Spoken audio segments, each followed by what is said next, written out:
San Francisco, AP, oh yes. Stephen Curry always heard the noise, the constant scrutiny about his size and stature and how he looked years younger than most everybody else coming out of college.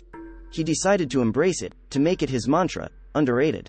And now one of the NBA's biggest stars is sharing the story of his basketball beginnings and how being doubted eventually ended up fueling his pursuit to become one of the greatest players ever for the Golden State Warriors. He still carries that chip when he takes the court today. That underrated kind of mindset and being undersized and all that was a badge of honor at a certain point and you kind of flip it on the head, Curry said this week ahead of Friday's release of his Apple TV Plus documentary, Stephen Curry, Underrated. That's where the faith of, okay, if I apply myself I can be as good as the next guy even though I don't look the part. He led Davidson College's improbable run to the NCAA Tournament Elite Eight in 2008. A year later when Curry went head-to-head with Patty Mills in a second-round NIT game as a junior at Davidson and lost at St. Mary's College, little did the basketball-crazed Bay Area realize the dynamic point guard was simply providing a preview of what he had in store at the next level right here in Northern California. Curry believed he could be a star. He was driven by the chatter everywhere he went that he was too small and might not make it in the NBA. He'd already earned the baby-faced assassin nickname years earlier as a schoolboy in Toronto. I definitely knew, I definitely heard it, he said. I fought it for a while, but then you finally embrace it and then you turn it into kind of an unlock of, okay, this is my challenge, this is my reality, but what can I do to kind of overcome the challenges of trying to be successful at this craft where in theory it might require you to look a certain way or have a certain physical attribute or whatever the case was.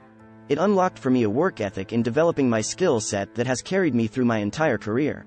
The national scoring leader in his final college season, Curry finished that showdown against Mills with 26 points, 9 rebounds and 5 assists on March 23, 2009, in Moraga.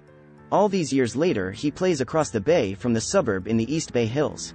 Now a two-time MVP, NBA Finals MVP last year and four-time NBA champion, Curry's latest big project will focus on his time before turning pro. I feel like it's a great moment of reflection.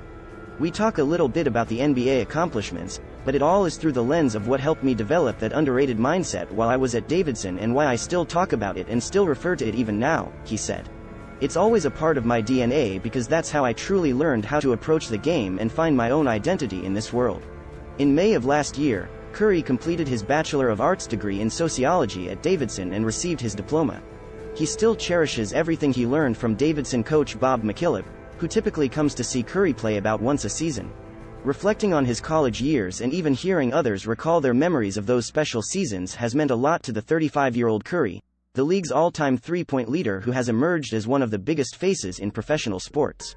Curry hopes that his story could motivate others who have been overlooked in pursuing whatever their passion might be.